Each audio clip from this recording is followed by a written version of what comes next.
grab my gear, load the truck. Heading out, don't give a truck. Rifles locked, boots tied tight. Gonna catch that deer all through the night. Hunting in the Highland Hill, chasing dreams and catching thrills. The wind is howling, the game is near. In the woods, our favorite place, my dear. Hunting in the Highland Hill.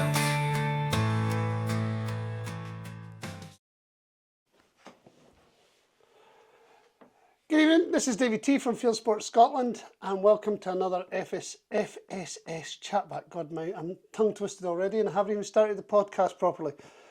We are on episode 21. I can't even believe I've got to here. Like I was going to, when I originally thought about doing a podcast, I thought I was going to do once a month or once a week, which I have been doing. And then somebody said to me, why don't you do it twice a week? There is no way I could physically put any effort in to do any kind of podcast in regards to twice a week.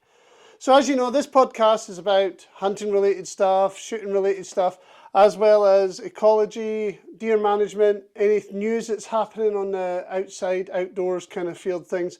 Now, I am not getting involved at the moment heavily with like camping and canoeing and rock climbing and things like that, and I would like to get involved in all that sort of stuff as well. So I'll be looking into that in the future, but at the moment I'm basically basing this podcast around all the stuff that I genuinely get involved with on a day-to-day basis, whether that's deer management, estate management, farm pest control, optics. I do a lot of things for optics, as you guys know. Even though I went quiet for a couple of years, I was still doing things in regards to optics. So I have been pretty much back into that, getting back into the swing of things.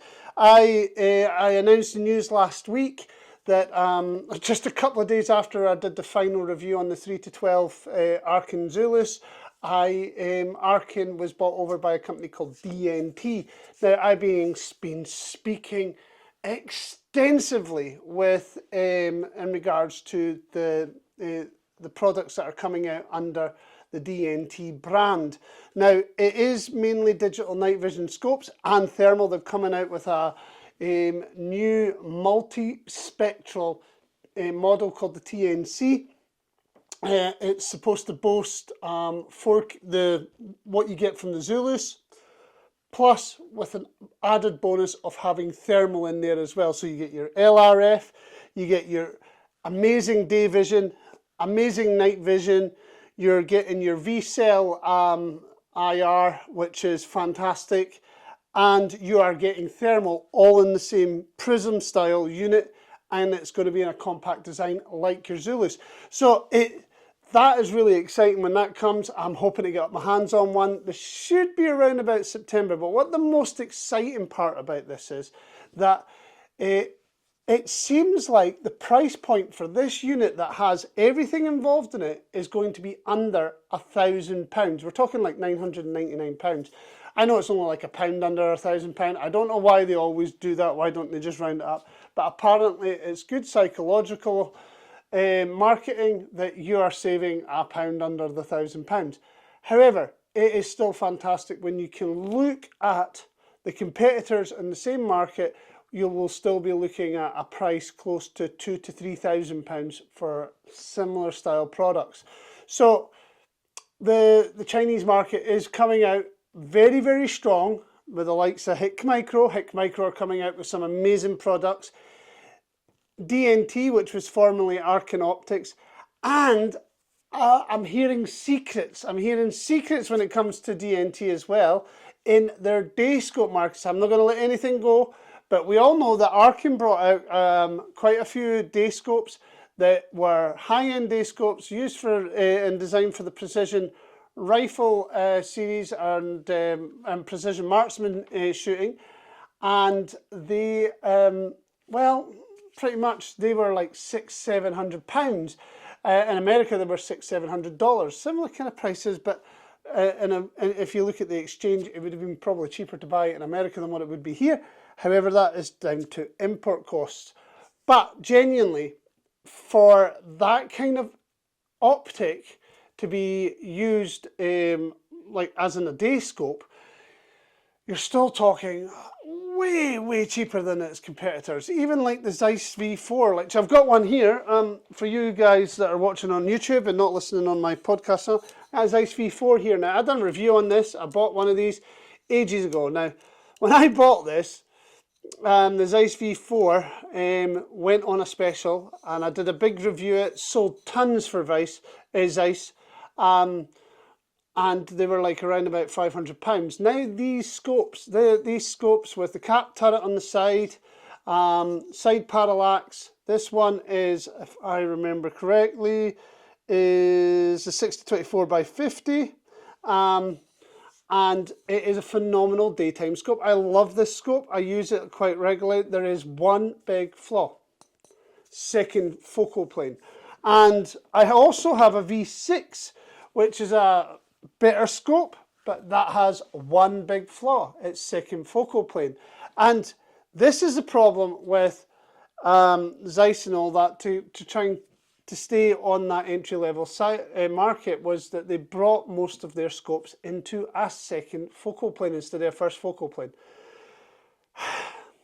And that brings me to tonight's podcast.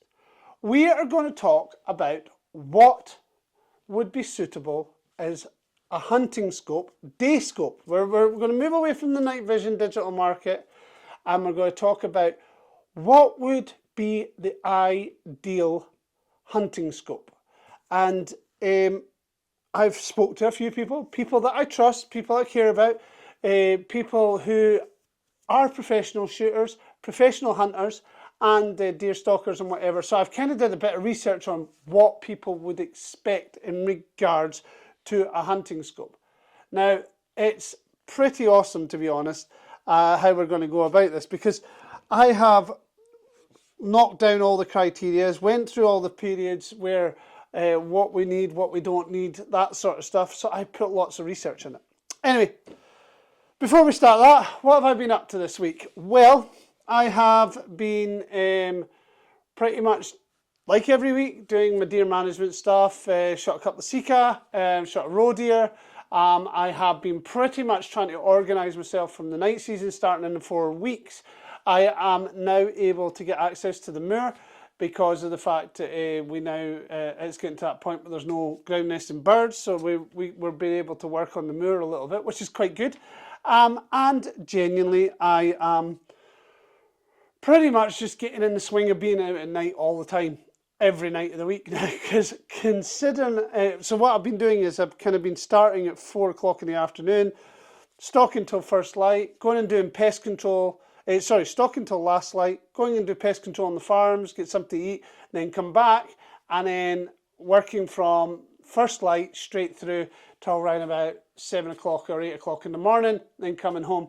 And that is pretty much what I'm trying to do on a regular basis now, because that'll get me into the swing of things. Because when the night seasons come in the 1st of September, I will literally be trying to shoot deer the whole night, at least 5 nights a week. So we're bringing deer numbers down. Now, I got asked a question in regards to deer numbers and why there's a huge emphasis on bringing how to bring the deer numbers down, and why don't we do the traditional way of things like what traditional estates do. Well, see, this is where the kind of different style of management comes in, is that and I've spoken about this in previous podcasts, and I am not getting off the main topic of scopes. I'm just basically answering a question. Like, I get quite a few questions on my YouTube and my various other things. What if I had 90 deer, for instance, on a count on a shoot, 90 deer on the estate, sorry, and we've done a big count, and that's what's come up, and I decide I want 20 deer on the estate. Well, the figures of 90 is just is your ballpark figure, but the fact of the matter is that you wouldn't want to say shoot 70 deer, because if you shot 70 deer throughout your seasons, excuse me, you wouldn't actually have an impact on the numbers. And I know that might sound quite strange, as you got 90 deer, you shoot 70 without thinking about the variables. You should only have 20 deer left. I can almost guarantee by the time they've had their young and everything from a spring count, you will probably have more deer next year. Even though you shot 70 deer, you would probably have more deer next year than what you did this year. And that is because obviously your hinds will have calves, your does will have kids, you'll have an influx of deer maybe coming in from outside area. You'll create a vacuum in certain areas which will bring deer in from neighbours or whatever. And before you know it, you're actually probably either not culled even in your numbers, you've probably not changed those numbers more than 10 or 15. If you have reduced the numbers, you've only maybe reduced the numbers. Even if you did shoot 70, you might have only reduced the numbers in total from the previous year, 5 or 6. But in actual fact, you might have actually, the numbers might go up to, if you did another count, to 100. And you've actually gained 10 deer. And people don't understand how that works, and it is mainly because that's how the cycle goes in regards to deer and its birth rates and things like that, and mortality rates and whatever. So that's why we put a heavy emphasis on a heavy cull. So if you have counted 90 deer, you're probably going to try and cull around about 100 deer that year. And that might bring your figure down to 10, 15, 20. And that's on your 1,200 acres or 1,500 acres or 10,000 acres or whatever you want. So to make actual impact, you need to do the culls. And to do the culls efficiently, you need to use the licenses that are available to you, because you need every tool in the box to do it. Otherwise, if you don't use those licenses and you don't cull efficiently, you will probably land up with more deer each year on year, and that will become a disaster, because you'll end up more deer. And if you're working with forestry plantations or whatever thing, or regrowth or anything like that, even agriculture, you're probably going to land up in a bit of a mess. However, if you're on an estate that you want to retain numbers or even increase numbers or improve herd or whatever, that's why you'll see those such low figures done by those estates saying we only cull 20 deer this year, or we only cull 15 stags and 25 hinds or something like that, because actually on those numbers it doesn't actually affect the amount of deer on the ground on the next year. So if you started off with, say, 90 deer, if you cull 30 deer out of that herd, male and female or whatever, you will still have 90 deer next year. So you have a sustainable amount of numbers. If you don't cull 30 or 40 deer, you probably only you will probably end up with more deer, and then that will increase the herd size. And whatever, it's taking out the older ones, taking out the weaker ones, taking out the more dangerous ones, like your what people call murder stags or switches or whatever, and it will make your herd a little bit more efficient for what you want. So that's where the different facts in. So love them or hate them, night season will come in September, and I'm preparing for that, so I will be doing a lot of culling in regards to that. The only difference this year is that I can use digital night vision on culling deer, and that's another controversial topic that I have explored before in other podcasts, but I am quite happy to explore again. Now, back to the scopes. Right, so what do we look for in a good scope? Give me a second. I've got a script here on what I've actually got for a change. because I've did research on this. So we have got lots of scopes on the market, hundreds of scopes, all different kind of styles. We have got ones with lockable turrets. I'm showing off the Zeiss V4. I've got capped windage turret on this. I've got an ASV a zero lock turret on this for dialing out to long ranges without affecting zero. It's got side parallax, although a little bit of stiff notes, obviously, because it's all the way around. Side parallax. It's a lightweight, but it's long. It's a lightweight design, but it's long.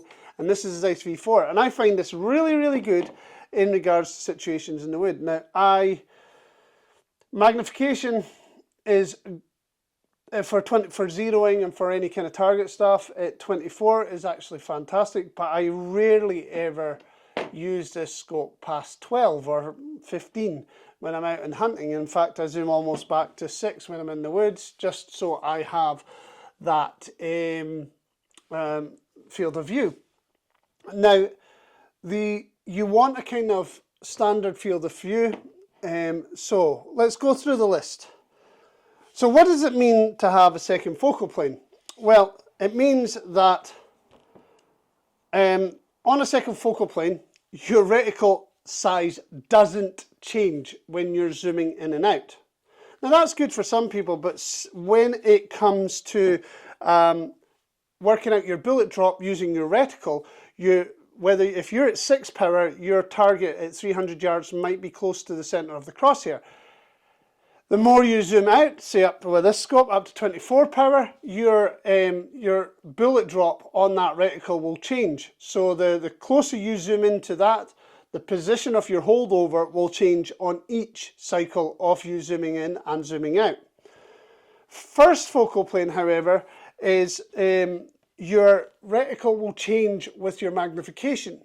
So your holdover never changes on that reticle. And that's important because the fact is that whether you're zoomed in at 1,000 yards, and then if you zoom back to 100 yards, your point of aim on the reticle will always be the same in regards to your bullet drop. So for instance, if you're having say you're shooting out to 300 yards like the previous explanation, you've got a bullet drop that is a couple of notches down your reticle, a couple of mil hashes down your reticle. That will stay the same whether you'll still be at 3 hashes down or 4 hashes down, whether you are zoomed into 15 times magnification or back at 2 or 3 times magnification. So your actual holdover doesn't change, so you've got a lot less to think about. With the second focal plane, you have a bit of a problem with that because you're going to have to remember what your holdovers are at different magnifications, as well as remembering what your holdovers are at different ranges. And it can be quite exhausting, and that's why we tend to use clicks a lot more on the second focal plane, but even then that could be a little bit problematic when you're trying to work out Kentucky windage and stuff like that. That changes as well. So one of the most important things in regards to a perfect hunting scope, that it has to be on the first focal plane. But there is a caveat to that. Because your reticle changes size with your magnification, you need to also be aware that the reticle will also get thicker and thinner as you zoom in and zoom out. So if you're zooming into the reticle, what happens is then your target could be covered by your reticle if the reticle is too thick. So there is a number of scopes out there, high-end scopes out there that do this very well. Swarovski, I've got a fine reticle, and Steiner, I've got a fine reticle, and various others. But the price points are very, very high. For a hunting scope, weight is a big thing. Now, and profile on the rifle. So a 30mm tube. A lot of people believe that the tube design is in size is down to how much light comes in. It's very little to do with that actually. It's more to do with how many clicks are on your turret. And so having a 30mm tube is actually not bad on a standard hunting scope. It's actually very good. It gives it nice lightweight profile, low profile on a rifle that is designed to be back slapped up and down mountains or across moors or whatever, and enduring conditions and getting through trees and branches. So it doesn't sit heavy on your rifle. It allows balance on your rifle. Weight is a big issue as well. So the thinner the tube, the lighter it's going to be, the less glass it's going to be in it, but it's still retaining the glass. Eye relief, well, the average, we spoke about eye relief before in previous podcasts. Eye relief is around about average on 90mm, 80 to 90mm, give or take of that 10mm. Now, most day scopes are around about that between 80 and 90mm, and the reason for that is because it has to be used on high caliber rifles. The closer you get your eye to the ocular, the more likely you're going to get a black eye if the recoil hits you. So eye relief, good 90mm, so it gives you plenty scope to relax, and where it sits as well on your rifle. Some bolt action rifles can be a little bit difficult and want to sit further forward, other ones will want to sit back. So you still need that stock length for your cheek weld and everything like that. So again, it's a far more comfortable shooting when you've got that eye relief around about 90mm. Turrets. Turret design is very important. It's not a zero lock turret is very important when you're out hunting. If you have to dial into a longer target, you want to be able to screw that back and be confident that it's going to hit zero, take it all the way back up to your 100 meters, 100 yards, whatever you're zeroed at, and then you are spot on for your close range shots, and then you're zooming back up when you need to, or not zooming, you're dialing back up when you need to go to those longer ranges. So a zero stop turret is absolutely a must. A lot of people would prefer an open elevation turret to having a cap turret. So if you are dialing, you can do the dial on the hop without having to screw off caps and everything. And I'm kind of showing this on the windage turret on my V4 here right now. It's got a capped windage turret, and it's a bit of time and a bit of faffing about. And if you're in the field, you can lose the turret cap and stuff like that. So elevation wise, an open elevation ASV style turret is perfect, but that zero stop is important. The other thing about it is windage. All hunters would prefer 100% to have a capped windage turret. We very rarely use the windage turret except for zeroing. So we pretty much work out the windage along with the wind with our holds, Kentucky windage or whatever you want to call it, our hold offs. And we do a lot of our work on the reticle, and we'll come back to the reticle in a minute. And so it's important to have a capped turret. And another reason why it's important to have a capped turret is because this side is the side that's probably banging against you as you're got a rifle slung over your shoulder. And if it's not banging against you on that side and you've happened to put it over the other shoulder, it's going to be exposed to branches and stuff like that. And these turrets are easily turned. The top turret's never so easily turned. But the windage turrets are always easily banged, coming in and out of cases, that sort of stuff. If your top turret gets, your elevation turret gets banged, it's not a big deal. It's zero stop anyway, so you just dial it back to zero. It's not going to cause a hassle. Your windage, however, is a completely different matter. I know some really heavy scopes like the Razor HD and stuff like that have zero stop windage turrets. For a hunting scope, that is not needed whatsoever. So we only need it for zeroing. Put a cap over it. The other thing about the turrets is you need something that you can see. You need your numbers to be able to see it. A little bit bigger numbers, a little bit more information in regards to where your number, where your your ranges are. So 100, 200, 300, and Zeiss do this on some of their scopes where they actually have individual caliber turrets where you can actually adjust them, and you can have it set that say 10 clicks is 200, or 5 clicks is 200, 10 clicks is 300, or whatever, you know. And it's marked on the turret, but a good visible turret where you can actually read when you're down on the rifle is good. This Zeiss V4 is not too bad, and the V6 is not too bad either. I wear glasses, or I wear my contacts when I'm out shooting, and I never seem to have a problem reading what's on it. But in low light, it can be a little bit difficult when you're lifting up and you're on a beast or whatever, and you're trying to fix parallax and all that sort of stuff.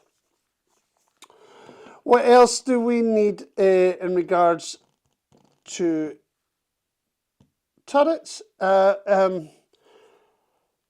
Nothing really. I think I've covered the turret side of things.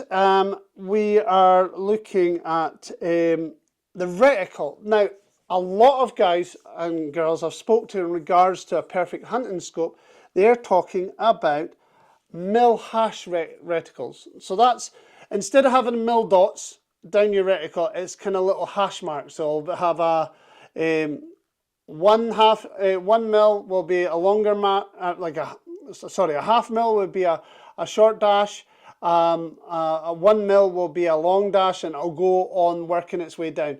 And if you've got your turret matching your, say you've got a mil adjustment turret elevation and it matches your reticle, that'll give you a lot more scope for doing those longer range shots more comfortably. It also gets into your head.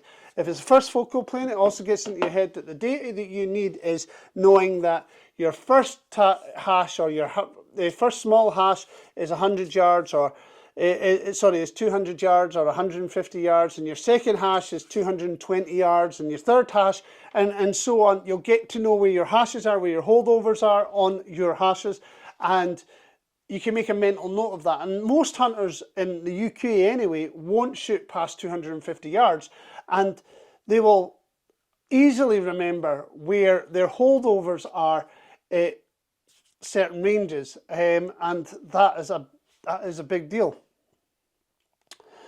The glass in these hunting scopes can be quite dodgy. It's like, if I take the Zeiss V4 is not too bad, but let's take a random scope. Not that one, that is crap.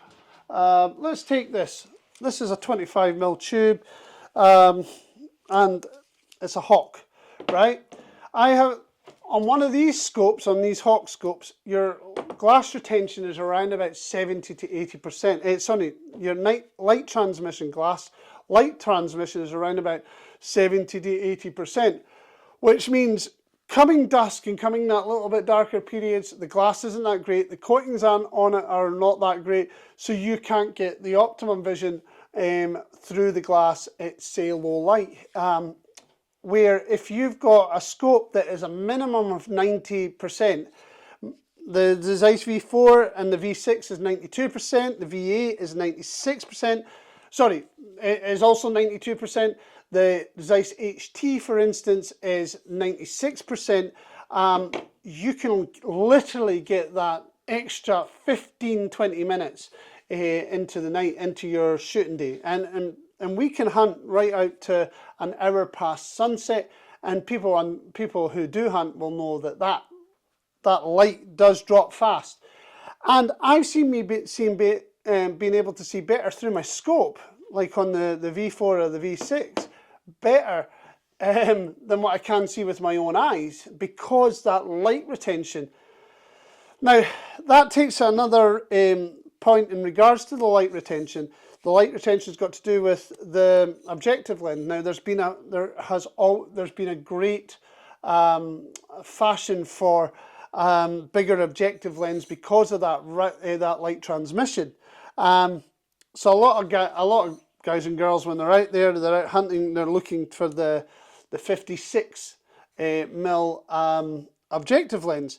Now, you don't really need a 56mm. In fact, some of the best light transmission scopes like Meopta and Steiner and various other ones like that, they have on average 50mm lenses, and the 50mm lens is fantastic. However, for that lighter weight scope and for an optimum hunting rifle scope, a lot of people are asking for even the smaller lens, the 44mm lens, which is fantastic as well. A little bit smaller in profile in regards to what your 50mm is, a lot more streamlined on the rifle, and also reduces the weight in regards to glass weight and stuff like that, but still giving you that light transmission that you need for those lower lights. Now, there is a few scopes out in the market, Bushnell ELRs and stuff like that, who, sorry, the hunting ELRs, whatever they are, you get a lot of those in 44mm, and a lot of guys like it, especially guys that do verming hunting, or do some like low light stalking. But I personally started off stalking with a 6x42 Swarovski Habak that was a fixed magnification 6x42, and that was fantastic low light. I think the transmission was around about 89 to 90%, but they never really talked about transmission when those scopes first came out and didn't really care about them, but they had phenomenal glass, hit really clear lenses, and with that 6x42 I was shooting straight out to 400-500 yards with it, not an issue, and I was working straight into very low light, shooting some of my biggest stags just on the edge of darkness, you know. So having that smaller objective lens is not a big deal. What else? Lightweight, we've talked about many times, the profile, the lightweight. It is fantastic to have a lighter weight rifle, and there's many ways you can, rifle scope, and there's many ways you can achieve that. The lower size, the smaller size objective, as we just spoke about, reduces the glass weight, reduces the tube weight. The 30mm tube is pretty much standard these days, and it is fantastic, easy to fit to most rings. 25mm tubes are a little bit out of fashion, but you still get them. Now, length of a scope is important as well. So for those looking on YouTube, there is a good ½ an inch to an inch difference between, say, this Hawk scope than this Zeiss V4. Now, a lot of people think that the V4 is a little bit too long. The V6 is genuinely a little bit shorter than this, and the V6 length is probably where you want to be ideal, kind of lengthwise. Again, this is for the profile of the rifle, the balance on the rifle, and the ability to keep a lightweight hunting rig for going on those long kind of stalks and hikes. In regards to magnification, the V4 here, as I said before, this goes up to 24, 6 to 24. My V6 only is 2 to 12, and 3 to 12, and I very rarely hunt with my magnification higher than 12 or 15. So I've spoke to quite a lot of people on saying this, and they agree with me, and I agree with them, sorry. It's not the fact that what they agree with me on, it's in fact this is their feedback to me, and I agree with them. Maximum zoom, maximum magnification range, 15 to 18 times. Anything more than that, you're just losing field of view, you're losing trackability of when you shoot an animal, you're losing clarity in low light because it'll start to become pixelated. You'll not get the full range of your light transmission as well if you are up higher than 15 to 18. The ideal base mag is around about 3 to 4 times. I get on very well with 3 times mag as my base mag, or 4 times mag being my base mag. And that's really important because the fact of the matter is it allows you to pull back to increase your light transmission in low light, but it also allows you to get a longer field of view. Along with a first focal plane reticle, which you don't get on the Conquests, you would get it would be optimum target acquiring and target trackability at that range. So it allows you to do those closer range shots. I'm going to be honest, I don't shoot most of my deer above 200 yards. I shoot most of my deer sub 100 yards. So if anybody's kind of looked at my digital scope stuff lately, most of my deer that I have shot has been between 90 yards and 130 yards. So they are pretty much dead spot on zero shots. So there's no reason for there's very little room for error in regards to me. So it's basically shooting a target 100 yards. That is it, you know. That's 90% of my shots. Yes, I've got videos out there when I'm shooting up 250, 260 yards. But they're not rare, but they're not like that common. It's not like an everyday occurrence. The deer that I've shot recently have all been sub 100 yards or on the 100 yards max. So just bear that in mind. So that lower magnification is actually ideal for doing those closer range shots. In the forestry, it's not unusual to shoot something at 50 yards, 60 yards. So just bear that in mind.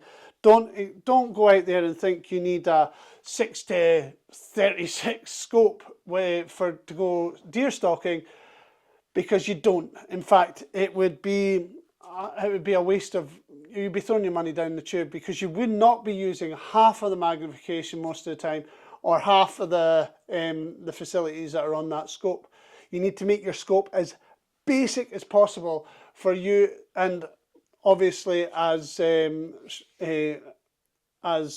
reliable as possible, but as basic as possible for your hunting scenarios, because that you're going to be out in the field, out in the conditions, and you're going to have to make split-second decisions. You don't want to have to make too many decisions at once, because you'll start getting confused. That'll hesitate you on the trigger, and you'll end up missing and making a boo-boo of your shot. Now we're almost at the end of here, and like what the V4 has, the V6 has also got it, is a side parallax. Because if you've got a magnification of 15 to 18, you're still going to need that parallax adjustment to be able to focus into whatever you're shooting at. And that is hugely important, because the fact of the matter is you need the optimum clarity throughout your ranges. So some guys, if like, it's not unusual for the guys in America to shoot elk, for instance, out to 650 yards. Now under this scenario, for an ideal hunting scope, that would be perfect, because the fact is you still have your parallax to do that longer range. You still have your first focal plane, so you don't need to think about your bullet drops too much, or your holdovers on your reticle too much, because you've already got it settled in there. You've got your hash reticle. You've got your turret to zero stop turret, so you can dial that up for the key shot and then dial it back down for when you want to go next. You know, so you have pretty much got everything there to get you out to 500-600 yards without having any major thinking involved in what you're doing. Now, that doesn't, a good scope or a good hunter, or your ideal hunting scope. Now, there is not a scope on the market that I know that have got all of these attributes to them. There's very few. Most of them are got 34mm tubes that have got a lot of these things, or they have 56mm objective lens. They've got all of these things, but they've got a bar 1 or 2 bit. There's not a scope on the market, and I would like to see a scope coming on the market. The other thing is price. How much would you want to spend for your ideal scope, right? I'm going to say this for a fact, right? I see scopes from clients that are Zeiss V8s that are £2,500, and Swarovski Z, whatever it is, Z8Is or whatever it is now, it's on the market. The day scope market has kind of been running away from me a little bit, because I've been working with the digital night vision stuff. I'm sure there's a new day scope coming out on various amounts. Now, I seen when Arkin came out that they brought out a line of scopes that were good glass, clickable turrets that are not mushy or anything like that, that seem to be doing well in some of the rifle competitions, and their price for their scopes are around about £600 in the UK, about $600 in the US, and about 600 to 700 euros in Europe.